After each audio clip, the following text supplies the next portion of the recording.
Mutinous Russian mercenaries who had been surging to Moscow agreed to turn back on Saturday to avoid bloodshed. That's according to the leader of the Wagner private army, Yevgeny Prigozhin.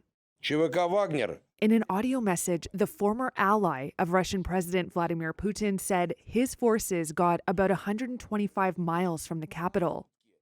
Now the moment has come when blood could be spilled, he said, adding, "We are turning our columns around." Reuters could not independently verify how far fighters got.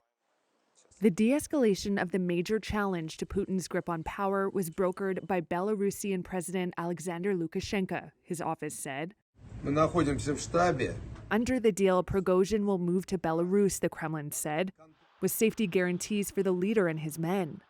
It all marked a dramatic U-turn from just hours before, with Russian armored vehicles rolling past the Kremlin, checkpoints outside Moscow, and warnings to residents to avoid going out. And in the previously rebel-captured city of Rostov-on-Don, troops began pulling out by Saturday night. The lightning insurrection appeared to unfold without much pushback from Russia's regular armed forces.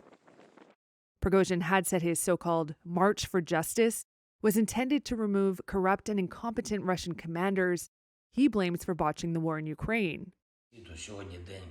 Ukrainian President Volodymyr Zelensky said the Wagner revolt exposed, quote, complete chaos in Russia.